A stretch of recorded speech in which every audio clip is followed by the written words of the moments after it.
Hi, I'm Rowena. My husband had just died when they came, his mother screaming, "You killed him!" Then her whole family barged into my home. They saw I was pregnant and still shoved me out the door. "This house isn't yours. Get out." No time to grieve, no mercy, no warning. But what they didn't know was that I had proof, a truth so dark it would follow his mother to her grave. Before we dive in, what time are you listening to this? And where are you? Let me know in the comments. Because this story, you won't forget it. The scent of lilies still clung to the living room, even though the bouquets had started to wilt. Every corner whispered his name. The couch where he used to fall asleep watching late-night reruns. The lamp he'd never fixed. The coffee mug with the chip he refused to throw away. I stood barefoot on the rug we picked out together. My hand tightened around the velvet box I hadn't let go of since the accident. Inside it, the last thing he ever gave me. A simple silver chain with a green stone, delicate, like the way he used to trace my collarbone when we danced in the kitchen. I hadn't taken it off since they pulled his body from the wreck. He always touched my belly before leaving for work. Every morning, just a soft, quiet ritual. "Be good to your mom today," he'd whisper to the bump with a grin that made me believe we'd be all right. But we weren't.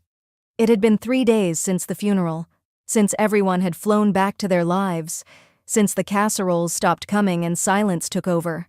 I hadn't cried today, not yet. Just stood there, one hand on the chain, the other on my belly, trying to believe I could still feel him here. Then the front door slammed open. The sound jolted through me like a strike of lightning. Vera. She walked in like she still owned the place. No knock, no call, just fury in her eyes and 2 grown men trailing behind her. Her sons, my brothers-in-law. None of them said a word. My mouth opened, but no sound came out. Vera's boots thudded against the wood floors as she stepped closer, eyes narrowed at my stomach like it offended her. Then her voice ripped through the quiet. "You killed my son." I blinked. I actually blinked, like I must have misheard. "What?" My voice was barely there. Vera jabbed a finger toward me, her hand shaking, not with grief, but something colder. "You stressed him out. You pushed and pushed with your moods, your hormones, your constant drama. You made him weak. You broke him down." No, I whispered, backing up a step. "He was tired. The roads were—" "Don't!" she hissed. "Don't stand there and pretend you're mourning. You're just waiting to collect what he left behind." Her older son, Craig, spoke next, cold, calculated. "We know about the life insurance and the house. You've been planning this." I felt the floor tilt beneath me. "I'm pregnant," I whispered, hands instinctively cradling the bump. "I lost him too." Vera froze for half a second. Then her face twisted into something I'll never forget. "That child," she spat, "doesn't mean you get to stay." Before I could move, her younger son, Drew, disappeared into the hallway. I heard the closet door open. They were already pulling my suitcase out. My breath caught. "Stop! What are you doing? You can't—" Craig opened the front door and tossed the suitcase onto the porch. It hit the floor with a dull thud. My maternity coat followed, landing in a messy heap. "You think you're staying here?" Vera said, stepping close enough for me to see the lines around her mouth deepen. "This was my son's house, my family's." "He bought this house for us," I said, my voice shaking but firm. "This is my home. He wanted us to raise our baby here." Vera pulled a folded paper from her purse and thrust it at me. "Read it," she snapped. "He signed this before you ever came around. Says the family gets to reclaim property after death. We're taking it back." I stared at the page, the words blurring. I didn't understand what I was looking at, some old document with vague language and no notary seal. "I don't know what this is," I whispered. "It's legal," Craig said flatly. "You can get a lawyer if you want. Good luck affording one." They moved like they'd rehearsed this, like they were just waiting for the casket to be lowered before making their move. I tried one last time. "Please, just give me tonight. Let me figure out—" Drew grabbed my arm and shoved the coat into my hands. "You've got 5 minutes." I didn't even have shoes on. The wind outside bit through my sweater as soon as they pushed me out the door. The cold slapped my cheeks, stung my fingers. The green stone around my neck felt suddenly heavy. I looked back once. Vera stood at the doorway, hand on the knob, expression blank. Then the door slammed shut, and I was alone. I wrapped my arms around myself, one hand resting just below my ribs. The baby kicked, just once, like a small nudge. And that was when I made myself a quiet promise. They could take the house. They could twist his death into something cruel, but they would never, never touch what was still mine. I didn't cry when the door slammed behind me. I didn't scream or beg or even knock again. I just stood there for a long moment, the cold crawling up through my boots, one hand resting on my belly, the other clutching my coat shut like it was armor. But I didn't walk far. Not then. Just enough to get to the car I'd parked around the corner, hidden from the house like I knew. Deep down, I might need a quick exit. 2 days passed. No, that's not right. 2 days scraped by like wet leaves across pavement. Slow, quiet, sticky with the kind of pain that doesn't make a sound. And when I finally turned onto that gravel path, one only he and I had ever driven down, it was dusk. Trees leaned in like old friends guarding secrets. The cabin was still there, still untouched. I parked, turned off the engine, and sat for a while, both hands gripping the wheel. I could hear the ticking of the engine as it cooled, the soft ping-ping-ping that used to drive him nuts. The key was still on my chain, tucked behind the green stone pendant. My fingers found it without looking. It slid into the lock like it always had. A turn, a soft click, and the cabin opened to me like a held breath finally let go. The air inside was still, smelled faintly of cedar and dust. A plaid blanket draped across the old leather couch. 2 mugs on the shelf above the sink, his boots by the door. I shut the door behind me and leaned back against it, exhaling for what felt like the first time in days. He'd only taken me here once. It was early fall. Leaves were just starting to turn. I remember him driving with one hand on the wheel, the other reaching across to rest on my thigh. We were quiet most of the drive, and I'd thought it was just a getaway. But when we pulled up and he handed me the key, I asked, "What is this place?" He smiled. "Insurance," he said. "If anything ever happens, if they turn nasty like I fear, this is yours. Just yours." I laughed back then. Teased him for acting like he was starring in some kind of mystery novel. A ghost house, I'd called it, and he chuckled and said, "Better ghosts than snakes." He never said who he meant, but I knew. And now I understood all of it. The cabin wasn't just a secret, it was protection. I dropped my bag beside the couch and walked toward the bedroom. That's where I found it. A fireproof box tucked under the bed frame, marked with our wedding date. I pulled it out slowly, my hands trembling just enough to make the metal clink against the floor. The latch was stiff but gave.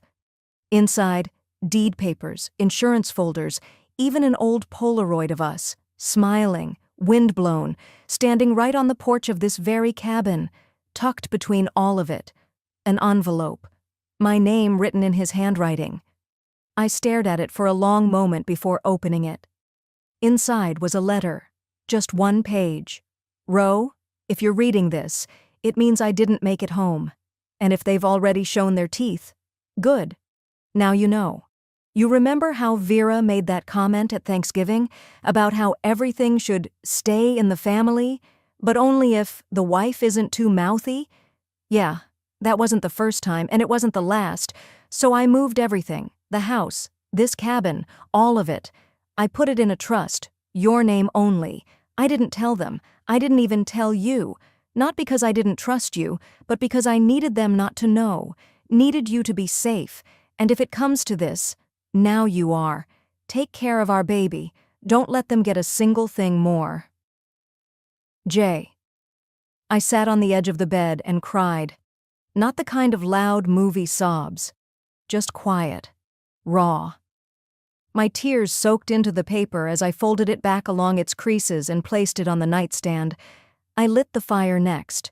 Not because it was cold. I hadn't even checked the thermostat. I needed the sound, the crackle, the motion, something that reminded me I was still alive. The cabin warmed fast. I changed out of the same clothes I'd worn since they kicked me out, pulled on an old flannel shirt from the closet, his, and let myself breathe. Then I sat at the little table, documents spread before me like puzzle pieces that finally made sense. The trust was real. Ironclad. His lawyer's name was on half the pages, his signature across the rest. The cabin, the house, a savings account I didn't even know existed, and not a single mention of Vera, or her sons, or the family. I opened my phone. The screen lit up with missed calls. 23 from Vera, a few from her eldest, Charles. One voicemail that started with, "You ungrateful little," before I hit delete. Text after text followed. "You need to return what isn't yours. You think a baby makes you special? That was our son. God sees everything. You'll burn for what you've done." Each one more passive-aggressive, more twisted in its self-righteousness than the last. And none of them asked if I was okay. Not once. I stared at the screen. My thumb hovered over the reply button. I thought of saying something, of reminding them that grief didn't give anyone a right to cruelty, that I'd loved him too, that this baby was still part of him. Instead, I swiped to the camera, took a photo of the cabin's glowing hearth, then turned the phone off completely. They didn't deserve even that much access anymore. Later that night, I made tea. Chamomile, his favorite. I set the greenstone necklace beside the letter on the table and stood by the window. Outside, the frozen lake reflected the moonlight like glass. Snow dusted the porch steps. The trees stood still. The world was finally quiet. And I was no longer afraid. They thought I had no one. But I had something stronger. His trust. And what he left me wasn't just paper and promises, it was leverage. I didn't sleep much. The wind outside the cabin had howled through the trees like it had something to say, and maybe it did, because every time I closed my eyes, I kept hearing Vera's voice in my head. "You're just a placeholder. We're the real family." But this morning, as the first streaks of light filtered through the trees and onto the frosted window panes, I didn't feel fear anymore. I felt something else, something steadier. I made tea, folded the letter he'd left me, and drove back into town. By the time I stepped into Michael Reeves's office, the sun was just rising over Eugene. I paused at the threshold, then walked in and placed the sealed envelope on his desk. He looked up, startled at first. Then his gaze dropped to my belly, rising gently beneath my coat. He stood slowly. "Rowena," he said, "you're early. Are you ready to talk?" I nodded. "It's time." He gestured for me to sit as he reached for the envelope. I watched him break the seal and unfold the letter, his eyes scanning each line with growing recognition. A quiet smile tugged at the corner of his mouth. "He planned this," he murmured. "He really did." I didn't reply. I didn't need to. Just hearing someone else confirm it made my chest tighten in a way I wasn't expecting. Michael sat back in his chair, then pulled a folder from his drawer and opened it. "Your husband set up a revocable trust about 3 months before he passed," he began. "The marital home, your primary residence, is in your name through that trust. The cabin?" He filed it separately. "It's considered your personal asset, not tied to the estate." He paused, then looked up at me. "Rowena, they can't evict you. Vera's little document? It's not just invalid, it's fabricated. It wasn't signed by anyone authorized, and I've got the originals right here." I took a slow breath, absorbing every word like it was water in a drought. Michael leaned forward. "And the will, it's still intact. You're the sole beneficiary." He hesitated, as if measuring his next words carefully. "Unless you choose to contest it." I stared at the letter again, the handwriting I knew better than my own. "I won't contest anything," I said, "but I'll protect what's mine." Michael studied me for a moment, then closed the file. He looked down, and when he spoke again, his voice was lower. "They came here, Rowena, yesterday." I blinked. "They?" "Vera and both sons. They showed up demanding I release certain assets. claimed you tricked their son, that the pregnancy was staged. I felt the chill roll up my arms before I even realized I'd clenched my hands in my lap.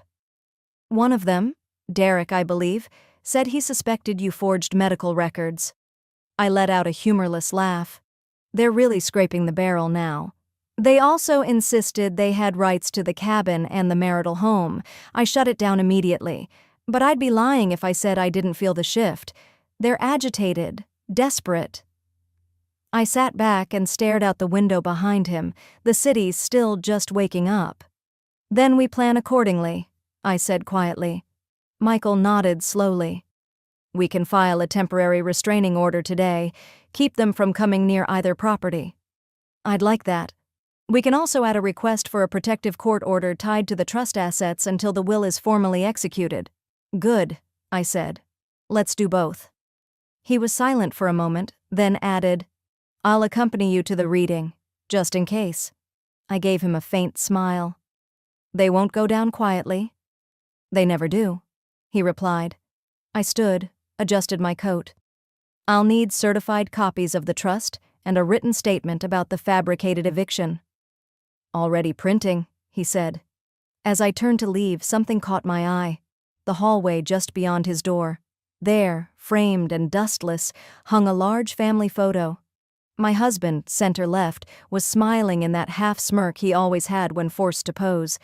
Vera stood beside him with her usual tight-lipped grin.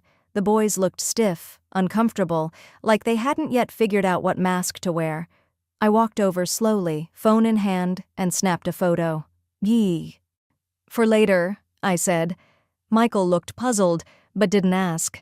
I didn't tell him I'd already started a private folder on my phone, screenshots, images, texts, and now memories. Not for revenge, not yet, just insurance. The elevator was quiet as it descended.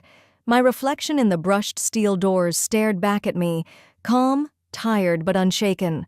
I pressed a hand gently to my stomach. You're going to know the truth, little one, and you'll never have to beg for a place in a family that doesn't deserve you. They took everything they could, except the one thing they didn't know existed. The morning after meeting with Michael, I unlocked the top drawer of Julian's old writing desk. I hadn't touched it in weeks, not since I'd moved out of the main house.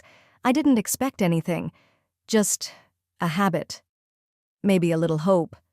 But there it was. A small brass key on a faded leather tag. Just his initials. JMW. I stared at it for a moment, turning it over between my fingers. My breath caught. The safety deposit box. He'd never canceled it. 2 hours later, I stood inside the stone lobby of the bank, the chill of polished marble underfoot. Beside me was a notary I'd hired, a woman named Elise. She looked like someone's retired high school principal, neatly dressed, calm, no small talk, just the kind I needed.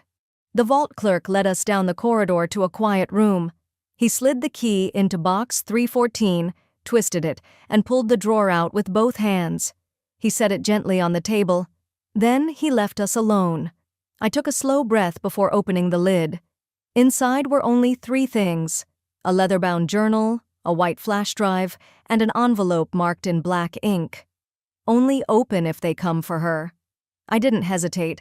The envelope contained a notarized statement. His signature, date-stamped 2 months before the accident. As I unfolded it, my hands felt colder than they should have. I read the first line twice. To whom it may concern, this is a statement of premeditated awareness and family pressure. My name is Julian Marcus Whitlow. It was 7 pages long. In it, Julian detailed conversations I never knew he had. With Vera, with his brothers, with a cousin in Tacoma who tried to mediate. He wrote that Vera threatened to cut him off from the family business if he didn't end things with me, that she offered to rewrite his trust to favor a clean slate if he dropped me before our wedding, that one of his brothers accused me of targeting Julian for money and suggested he do the smart thing and draft a prenup that revoked everything if I got pregnant. Julian refused. He wrote, I've seen how they treat people they can't control. I love her, and I won't let them rewrite the truth. I stared at his signature at the bottom, dated just 10 days before he collapsed in our kitchen. I didn't cry. I pulled out the flash drive, quietly handed it to Elise, and asked her to verify the contents on her laptop while I started flipping through the journal. She plugged it in, clicked through the folders, and stopped. Her eyes darted up. "You'll want to hear this." The first recording crackled to life. A woman's voice, unmistakable. "Vera. Once she's pregnant, she'll trap you forever, Jules. You have to make her sign something, or fake a situation. Say you've got cold feet. Get her out of the way." A pause, then a male voice. "Julian. You're asking me to lie?" Her response was ice. "I'm asking you to protect the family. Don't be naive." There were more. One with his oldest brother snarling, "If you don't change the will, we'll tell everyone she threatened to walk unless she got the house." Another with Vera whispering to someone else, I couldn't tell who, about getting ahead of the inheritance mess before Julian got too attached to the baby. I sat back. The room was silent except for the hum of the air vent. Elise said nothing. She just reached into her bag, pulled out a legal envelope, and started writing a label. "Client confidential. Witnessed 9:42 a.m. I nodded once. I kept the journal.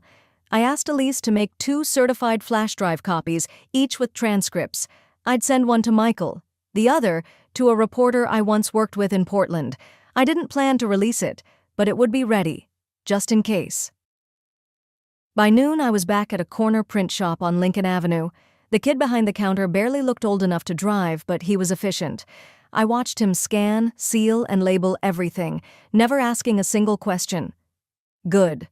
I placed the sealed packages into my tote, tucked the original flash drive into a separate envelope, and headed back to the car. There was no music playing as I drove, just the steady rhythm of tires on pavement and the low groan of the heater trying to fight the Oregon drizzle outside. I didn't need sound. I needed silence. I needed to think. Back at the cabin, it was almost dusk. The fireplace still held a few coals from the night before, so I set another log in, struck a match, and let the flames come to life. I changed into an old sweater, Julian's actually, the one with the missing cuff button, and curled up on the floor beside the fire with the journal. The leather creaked as I opened it. The first page wasn't about me, it was about the house. If anything ever happens to me, she needs to feel safe there.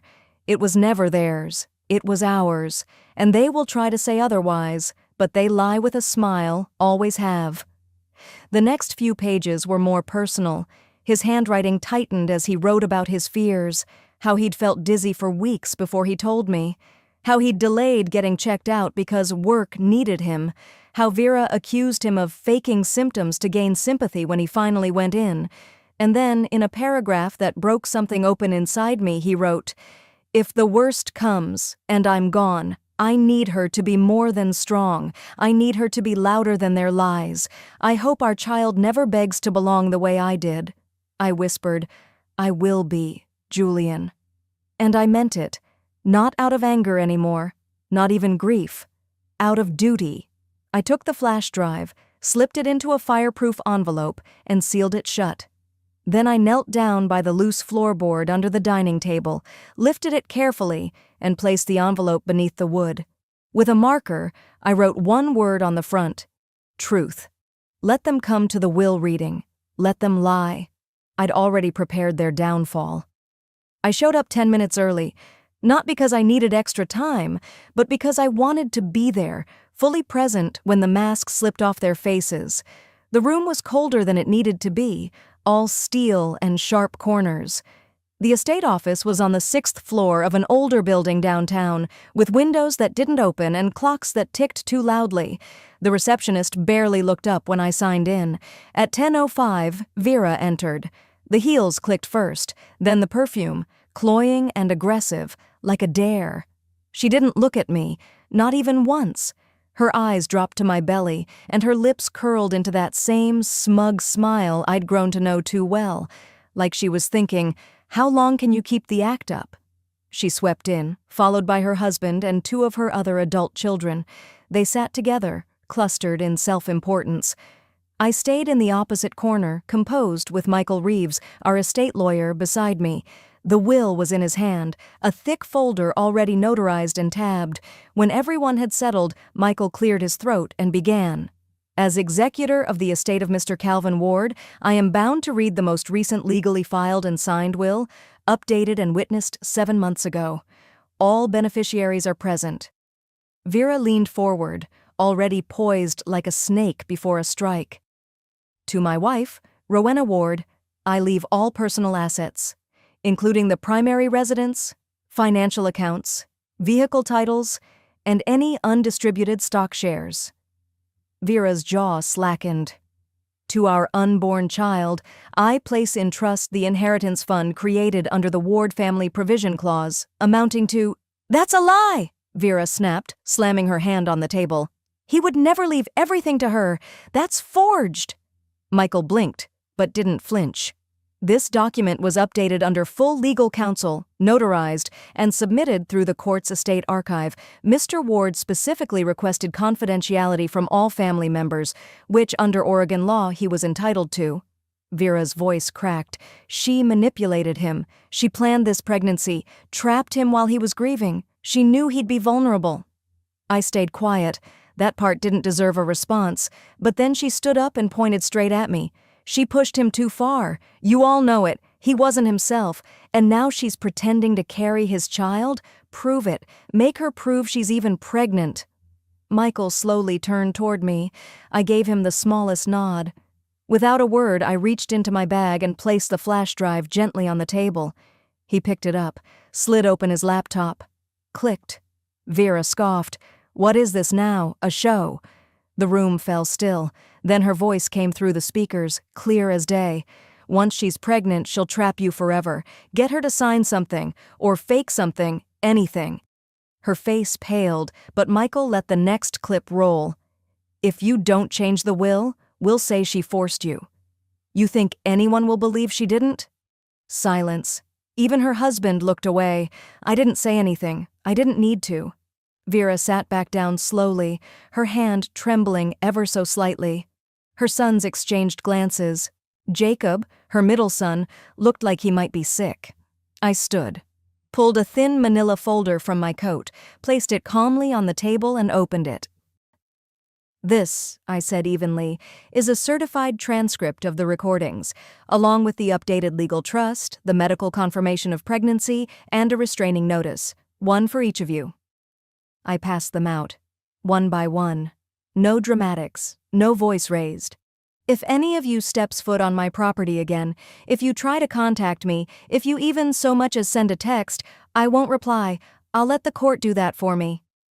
Vera slapped the folder off the table, papers scattering to the floor. "You think you've won?" she hissed. "You're a nobody. He pitied you." I looked her square in the eye. "Then it says everything that he still chose me, not you." I turned and left. As I waited for the elevator, Jacob stepped out from behind the conference door and followed. "I didn't know," he said, barely above a whisper, "about all that, about what she said." I kept walking toward the elevator. She made him feel like he had no choice. It wasn't right. I pushed the button. "Don't apologize to me, Jacob." He swallowed. "Then who?" I met his gaze. "Apologize to the baby he'll never meet." When the doors opened, I stepped inside. By the time I exited the building, the clouds had finally broken.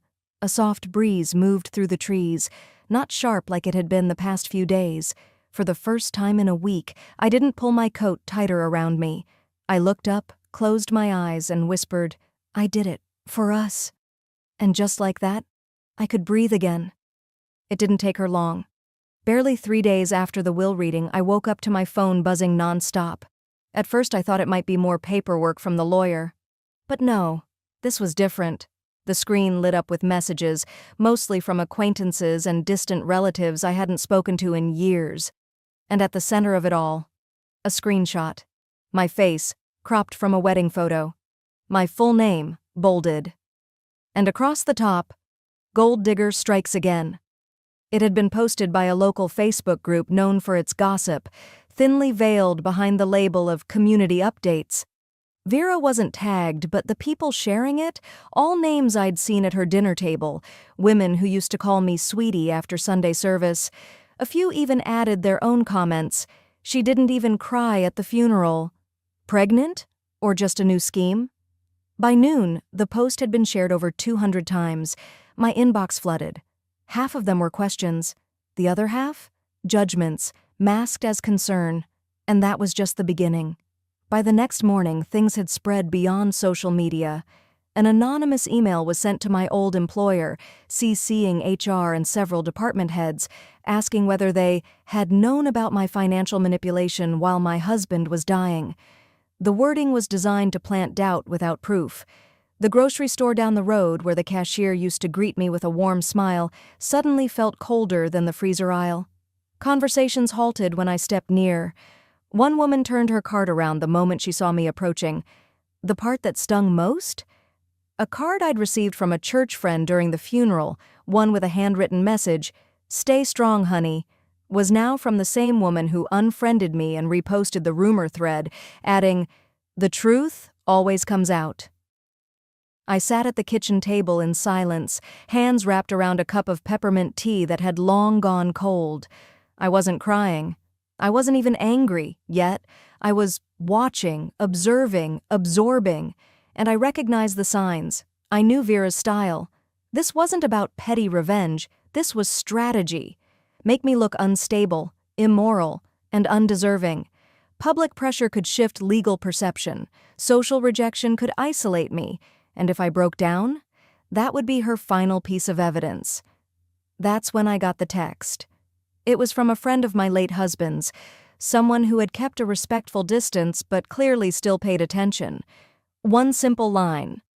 "She's trying for conservatorship, just got wind of it. Be ready." I didn't even finish the tea. Instead, I went to the drawer and pulled out the flash drive I hadn't used since the will reading. Then I opened my laptop, logged into every one of my accounts, and began saving.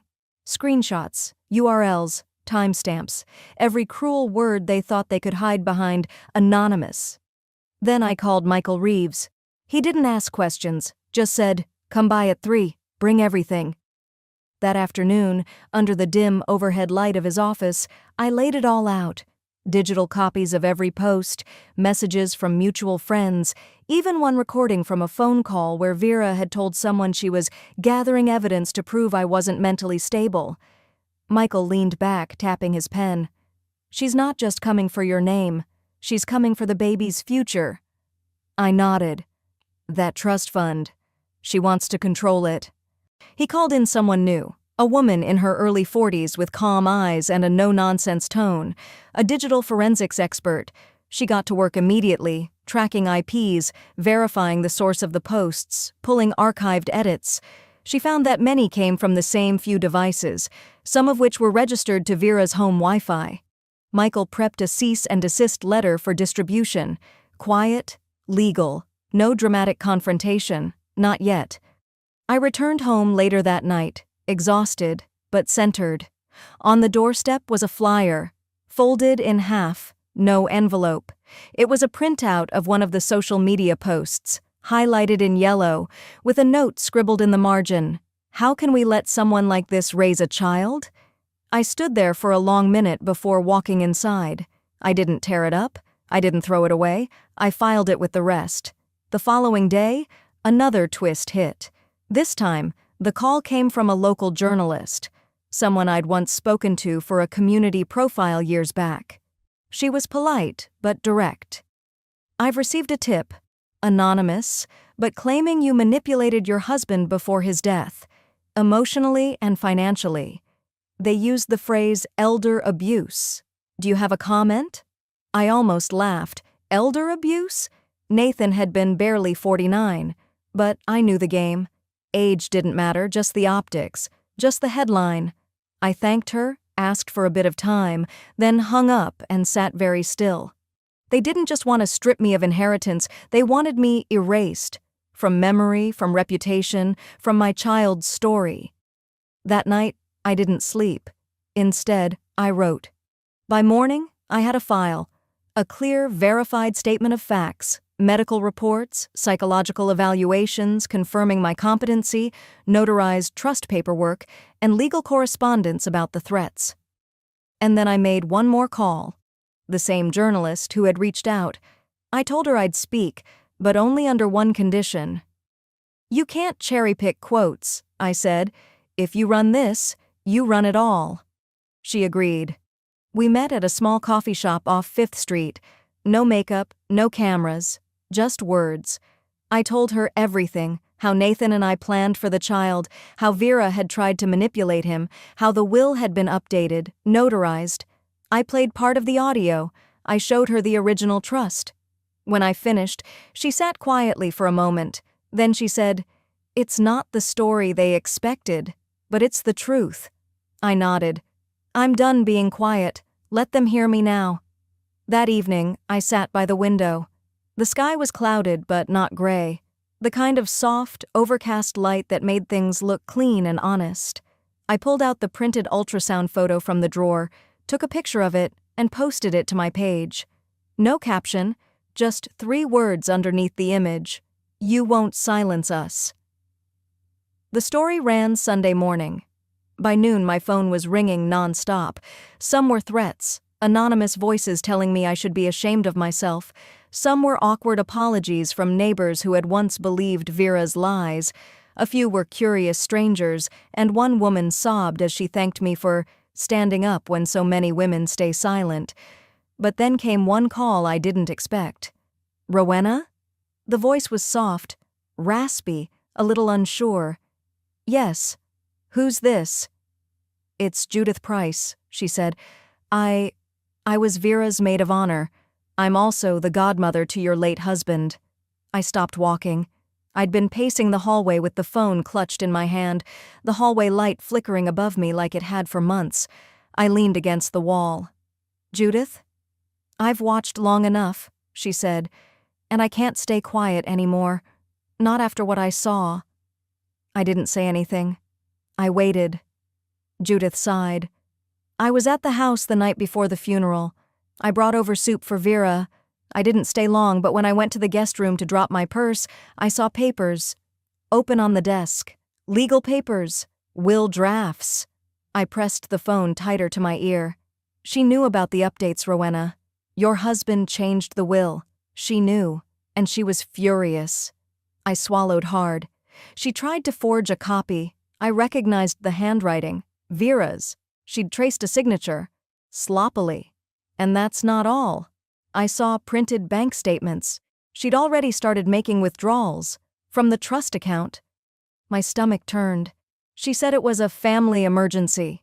But this was before the funeral, Rowena. The body hadn't even been buried yet. I stood still for a long time after the call ended. Then I opened my laptop and waited. 10 minutes later, Judith's email came through. The subject line was simple. Proof.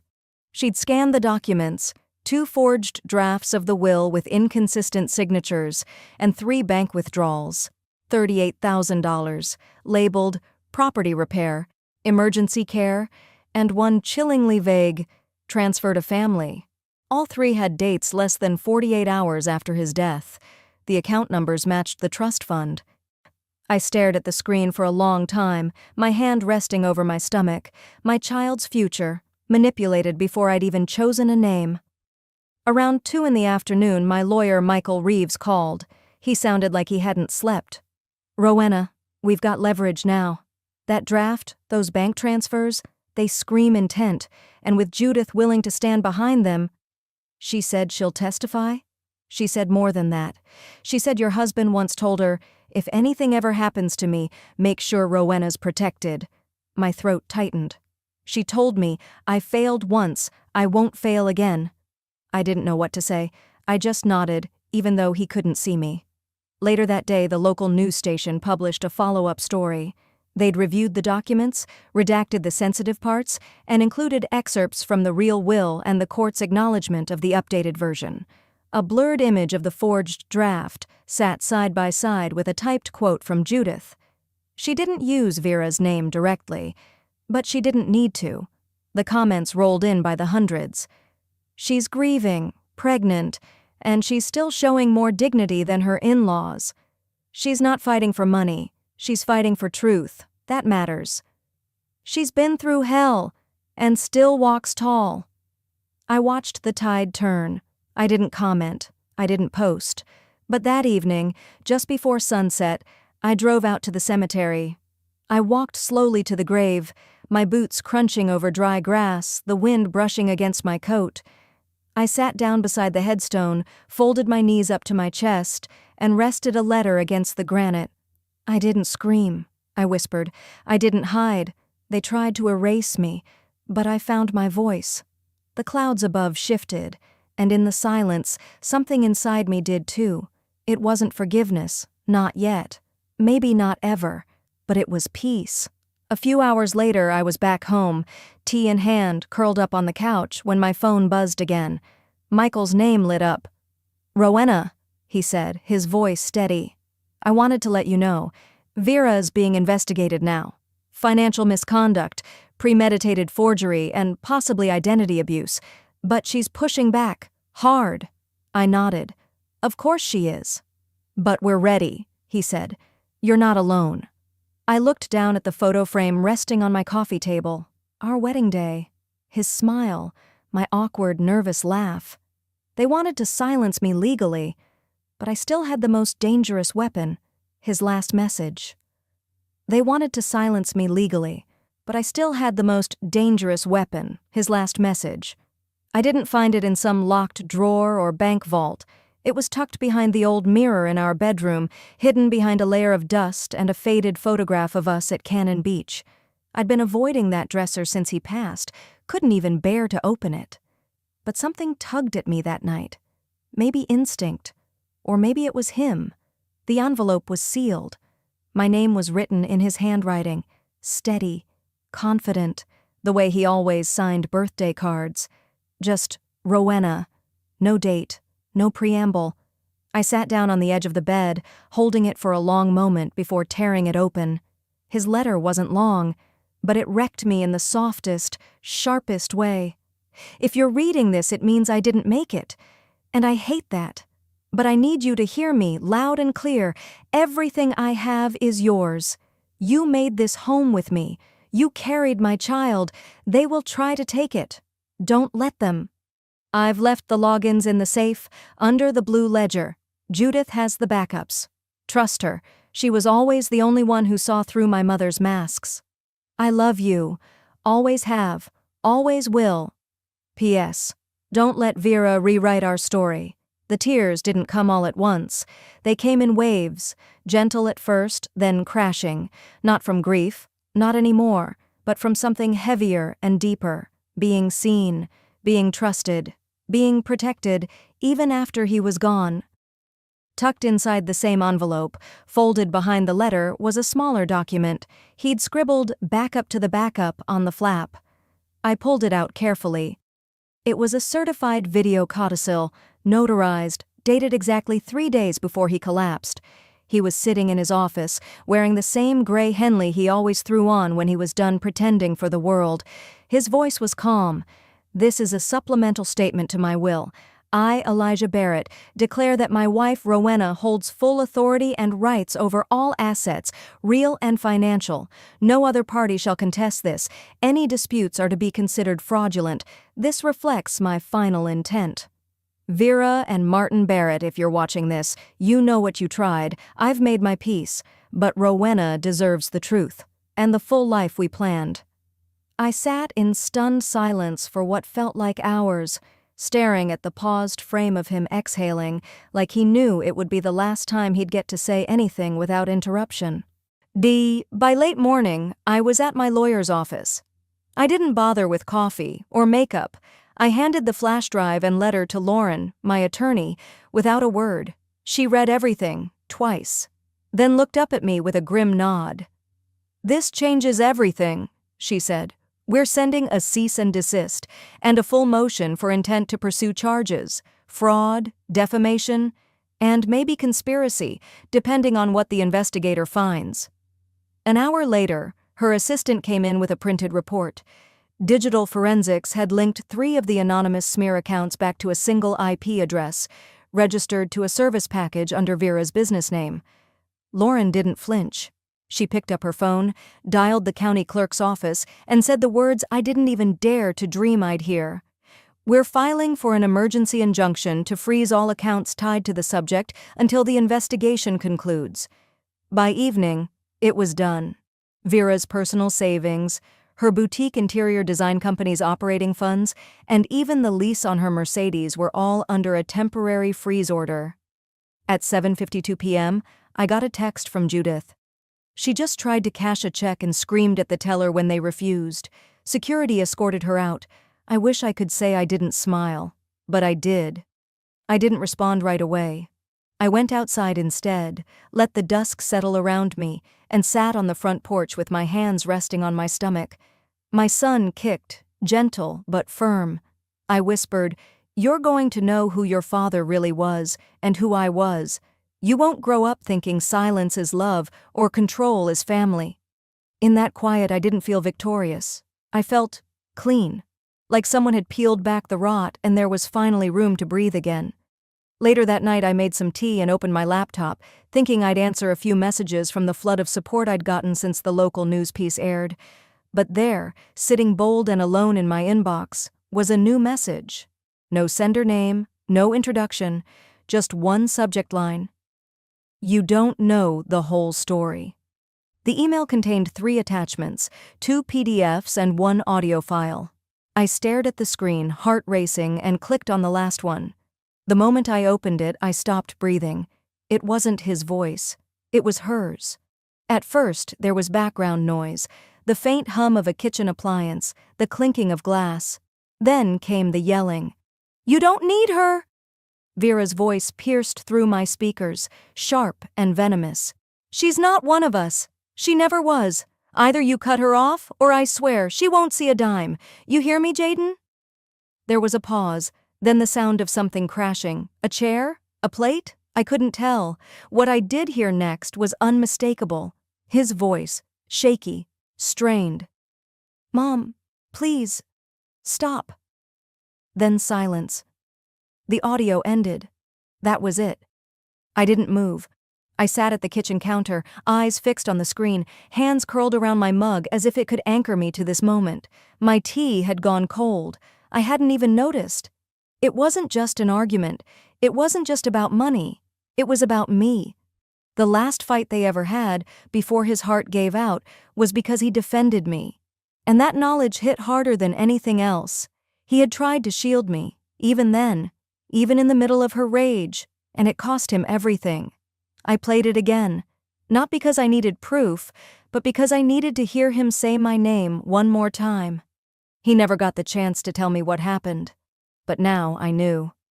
The next morning, I forwarded the file to my attorney. Her reply came within 20 minutes. "We're amending the complaint. This changes everything." That afternoon, I met her in person. She listened to the clip twice, her jaw tightening with each second. "This doesn't make her criminally responsible," she said carefully. "But emotional coercion, especially when it results in death, can hold significant weight in a civil suit." "Then let's file," I said without hesitation, "and I want her barred from any remaining claim, including burial access. She'll fight it. Let her." By the end of the day, our team had added a new count: wrongful death influence, emotional coercion. The audio was now part of the official complaint, and Vera, she didn't take it well. Word got out quickly. A neighbor texted me 2 days later, "Your MIL just got escorted out of the florist's, screamed at the clerk for asking if she wanted sympathy flowers." Another one wrote, "She's been pacing the street like a caged cat. It's honestly disturbing." I didn't respond. Instead, I focused on what mattered: the hearing. It was held quietly behind closed doors at the county courthouse, just our teams, a judge, and the evidence. I walked in wearing a simple black dress. No makeup, no jewelry, just clarity. The recording played through once, clear and uninterrupted. No one spoke. No one needed to. Vera sat across from me, arms folded, face stiff. But when the judge looked at her afterward, even she didn't meet his eyes. Her lawyer stood and said one line, "We respectfully withdraw our claims." Then they left. It took less than 5 minutes for the judge to rule. Full control of the estate granted to me. Public records corrected. Restraining order granted. The courtroom cleared. I stayed behind just a moment longer. Judith came up beside me, her voice low. "She buried her son in rage," she murmured. "But you'll raise his child in peace." I nodded, unable to speak. That night, I returned to the house, not as an outsider, not as someone temporary, but as the rightful owner. The new keys felt heavier in my palm. Or maybe it was just the weight of everything that had come before. Inside, the air was still, the walls quiet, no footsteps upstairs, no angry voices downstairs, just stillness. I walked to the living room and placed 2 things on the mantel, his final letter, framed, and the ultrasound photo I'd been carrying in my purse for weeks. Then I stepped into the nursery. It was barely started. A few painted walls, an empty crib, 1 stuffed bear on the floor. But I added something. A wooden sign. Small, handmade. Loved, always. I ran my fingers along the edge and sat on the floor beside it. This wasn't how I thought life would turn out. But maybe that was the point. Life rarely asks. It just moves. Later that evening, it began to rain. Not hard, just a steady, rhythmic patter on the roof. I stood by the window, watching it fall. The house behind me felt different now. Not haunted, not stolen, just mine. I touched my stomach gently, where the baby shifted under my hand. "You tried to erase me," I whispered, not to anyone living. "You failed. Now this house, this child, this story belongs to us."